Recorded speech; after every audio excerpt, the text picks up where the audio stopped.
Hey, welcome back. This is episode 2. Yeah, we'll roll with episode 2 or next episode. However, these will end up being titled. But that is not the topic of the conversation today.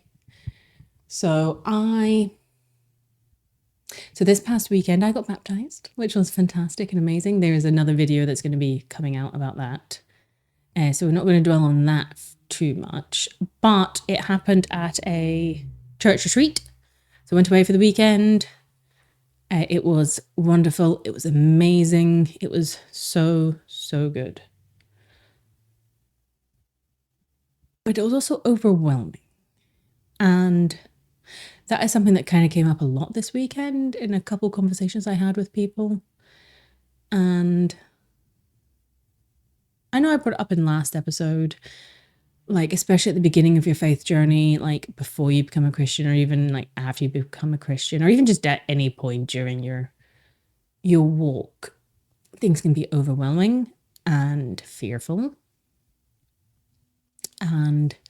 But yeah, there was just a few things that came up over the past like week or two, especially this weekend, and it reminded me a lot of things, and I wanted to talk about it.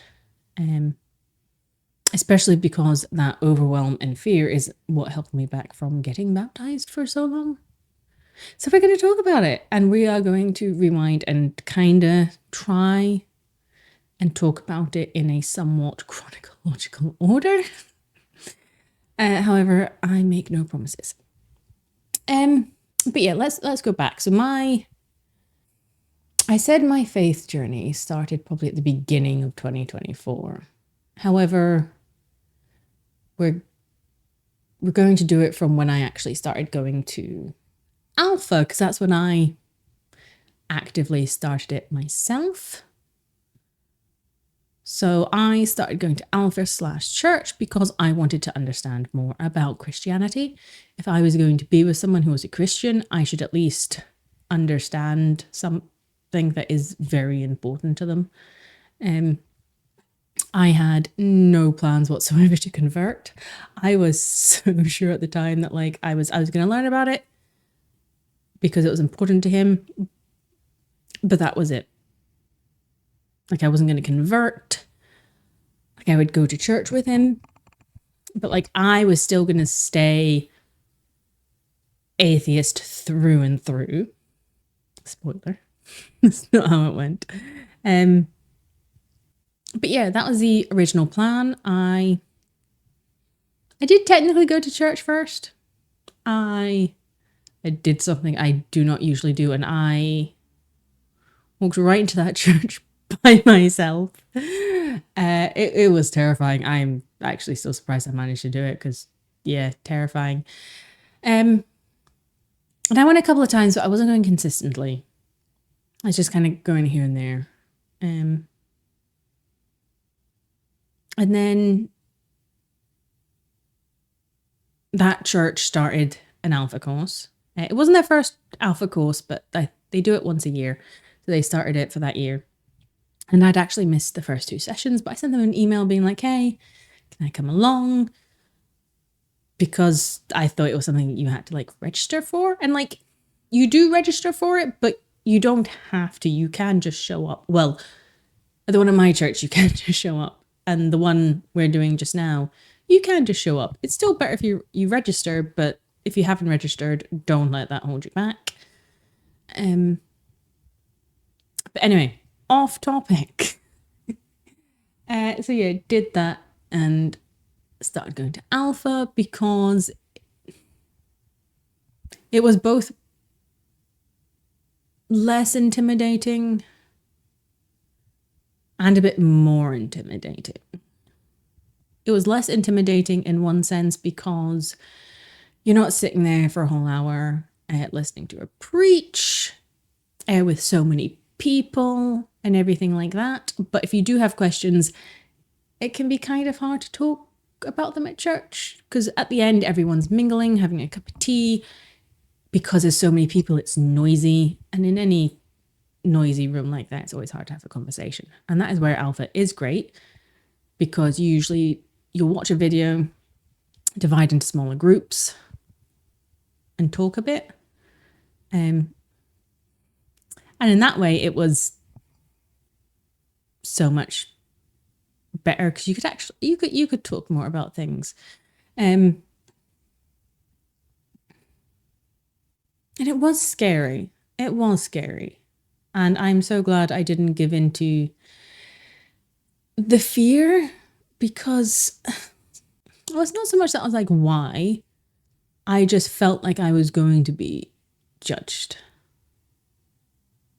Because here I am, a non-Christian. I don't think as alpha is for people to come and ask questions regardless of whether you're a Christian or not. But yeah, I basically thought they were going to judge me for not being a Christian or not being willing to just start believing because they said God is real.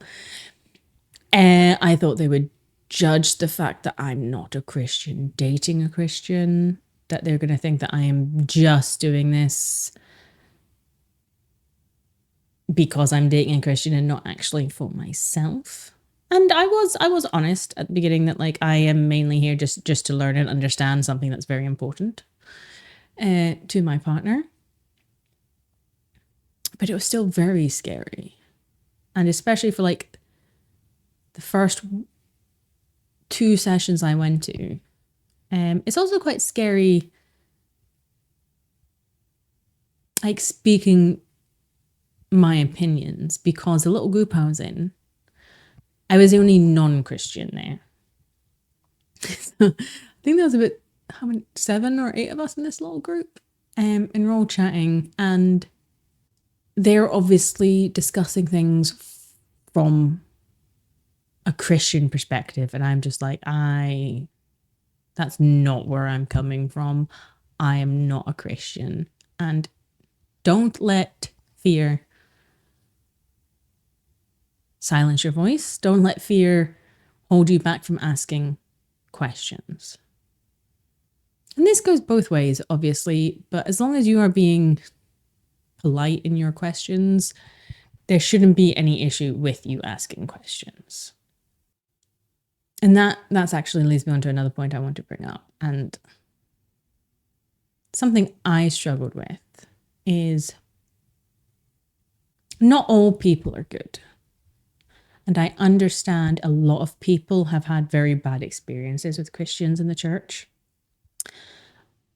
I got very lucky in my experience, but that's not the case for everyone. However, God is good. People aren't always. Even good people aren't always good. They misstep. We make mistakes. We're all human. So don't let bad experiences stop you. Don't let the fear of bad experiences stop you. And you might also be a bit like me in another sense of just what other people I know are going to think, because I had been so vocal about disliking Christians to my family and friends. Like, what are they going to think when I turn around and be like, yeah, I've been going to church. And for the most part, I didn't get any backlash. I didn't get any backlash from my family, which was great. I did get a little backlash from one of my friends, which did hurt, especially because we had been friends for so long.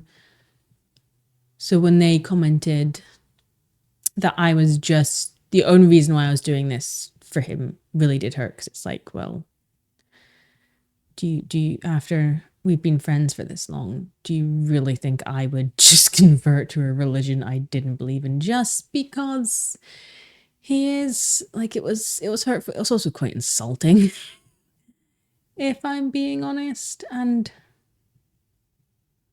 yeah, that's not fun. So you might have a fear of what other people are going to say. I'd like to tell you there's nothing to worry about. However, that fear is not entirely unjustified. People are going to have opinions, especially if they are like what I was and just don't have a good view on religion or Christianity in general. However, I would say if you've already said yes to Jesus, then you should not hide your faith. But if you're still walking that path, you also don't have to tell everyone you're walking that path.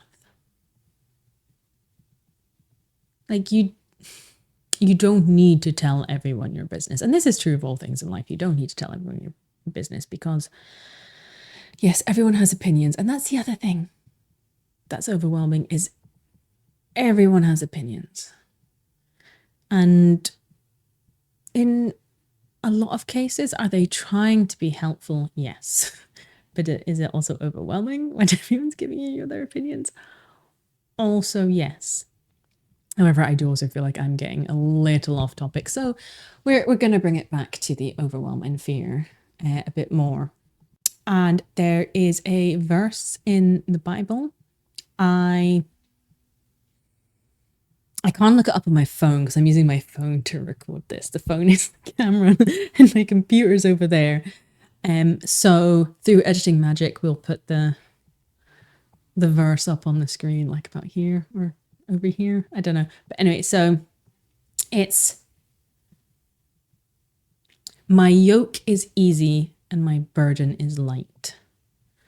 And I feel like that is a very important verse to keep in mind. Because yes, God's yoke is light and his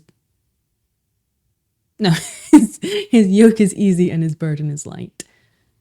Sorry, the overwhelm you feel and the fear you feel, they are not from God. God will not give you fear. He will not give you overwhelm. But yeah, that is not to mean you will not experience it. You will experience it. It's just not from him. And I'll have to look up that verse. I did write it down in a notepad because I wanted to bring it up. And it's just such a good reminder that God doesn't want to overwhelm you. He doesn't want to oppress you. God will not give you a spirit of fear. Like, those things are not from him. They're from the situation, the world, other people, not from him. That doesn't necessarily make, well, actually, no, it does make it easier. In my opinion, it does make it easier. Think about how to say this, because I feel like it does make it easier. That doesn't mean you'll suddenly know what to do about it.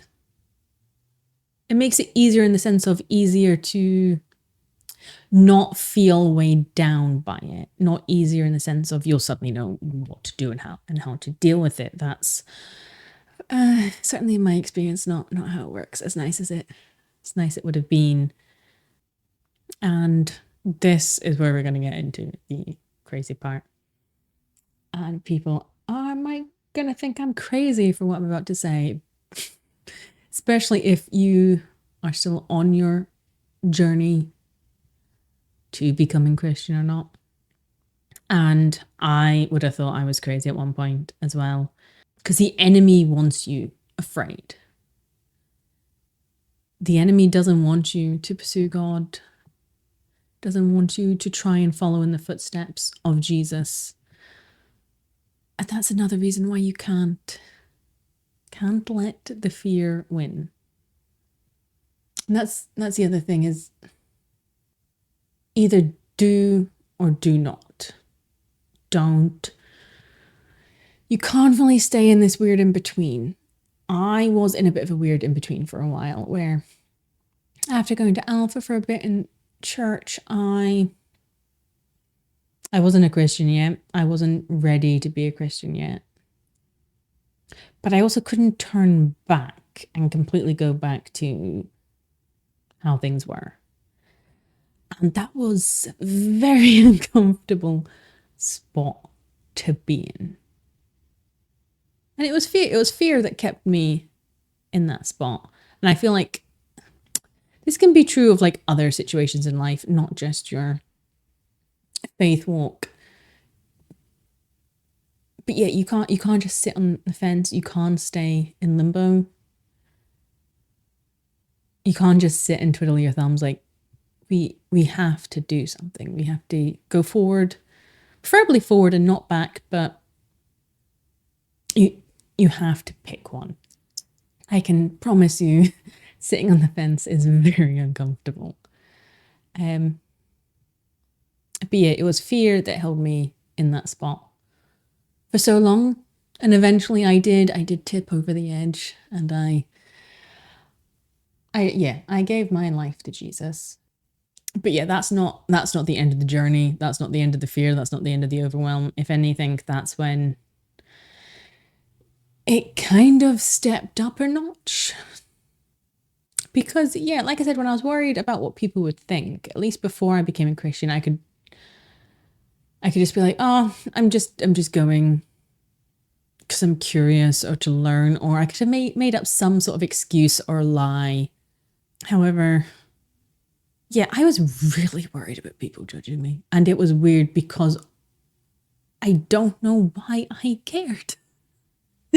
there was very few people whose opinions I really care about. Most of them were either positive or neutral. I mentioned the negative one before. But some of the people's opinions I was worried about were like old friends or ex-boyfriends.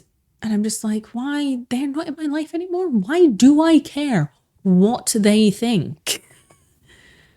One, chances are I am probably still not going to talk to them again. There is no reason for me to reach out to them or for them to reach out to me. Probably not going to bump into them. And even if I did, why would they suddenly be like, oh, I heard you're a Christian now? Yeah, I just didn't understand why I cared. And that's the thing about a spirit of fear, is in a lot of cases it's rational. It's not really based in anything. If that situation did happen, it wouldn't be anything. It'd have been like, yeah, I'm a Christian now. And they'd have been like, oh, I thought you hated Christians. And I'd be like, people change, so what? And then I would have moved on with my life. The actual situation would have been nothing to be bothered about. It was purely the idea of the situation. And that's what fear usually is 99% of the time, is the actual situation. It's never as bad as how you imagine the situation. And that's the other thing, is you've got to be so careful about not playing out situations in your head, because you're just making your fear worse. And I get it can be really hard not to do that. I'm bad for that. I'm still bad for that. I'm trying to be better. It's not easy. This might be a slight kind of tangent, but yeah, part of the reason why I wanted to talk about this is because I see a lot of things online about getting over your fear or doing things in spite of your fear. And yeah, I did kind of become a Christian in spite of my fears and worries. But I did kind of get over them, but it wasn't so much. It was more, I'm struggling to find the right words, but it was more just, I just kept moving. I wasn't actively making a decision to spite my fear. The point I am trying to get at here is, you're not just going to magically get over your fear or your doubts or your overwhelm. Or certainly in my case, I didn't. And I know in a lot of other people's cases, they didn't. So you can't wait for the fear to be gone to make a decision without fear. You just kind of have to make a decision. And yeah, that's all you can do with anything, really, is just make a decision and pray for the best. But yeah, and just because you give your life to God doesn't suddenly mean you're going to be without fear or overwhelm. As I already said, his yoke is easy and his burden is light, but life is still life. It can be great, it can be beautiful, it can be wonderful. It can also be really hard, and it can really, really suck. Life's burden is not light, and its yoke is not easy. And I think what kind of helped me, and I didn't realize this at the time, this wasn't something I realized until a bit later, is through life we're all going to be suffering. if I'm going to suffer, I want it to suffer. I want it to have meaning. And being an atheist, I didn't believe in anything. Nothing has meaning. We're just particles of atoms all tied together by electromagnetic fields. Things only have meaning because we say it has meaning, and there's nothing after death. Like, nothing actually has any meaning. And it is so nice to have meaning. I still don't entirely understand it.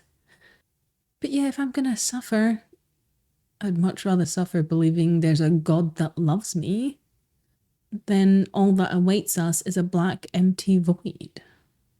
And yes, I still have fear. I still have doubt. I still have overwhelm. But I know God's yoke is easy and his burden is light, and life just sucks sometimes. But that's not him. That's just life. And I'm going to have fear anyway, no matter what I do. I had fear before I started my faith walk about relationship anxieties, work fears, life fears. Am I ever going to get married? Am I ever going to have kids? Am I ever going to have a good job? Am I going to stay here forever? Am I going to do this? Like, none of the fears I experienced were really actually that new. Like my fear of what other people would think about XYZ thing when I didn't understand why I'd really care. But the overall point here is don't let your fear stop you. Don't assume that because you're feeling fear and doubt and overwhelm, you're on the wrong path. You're not. I want to say just trust in God. However, if you're not at the point, if you're still on like the discovering your faith walk, that is probably not something you can do just yet. So I'm going to give you a piece of advice someone told me. And I did not do it at the time. I didn't do it until a long time later. But just sit. You might want to put on some gentle music. Ideally nothing with lyrics. But just something quiet in the background to maybe help quieten your mind. Because I know for me, like in the past, I tried meditation and I always struggled with it because my mind would just start going 5,000 miles an hour. But yeah, just sit, some quiet music or some quiet music, go for a walk outside and just, I'm trying to think of how to describe it, but just reach out. Kind of, basically what I'm asking you to do is kind of meditate, but like we're not meditating. We are trying to just reach out to God. Even if you've not become a Christian yet, just reach out. Yeah, give yourself the opportunity to be open. To be open-minded and not close-minded. I thought I was open-minded before, and I really wasn't. But yeah, that was a bit of a ramble. We will continue it in the next episode, but we're going to wrap it up here before I keep talking. And yeah, good night.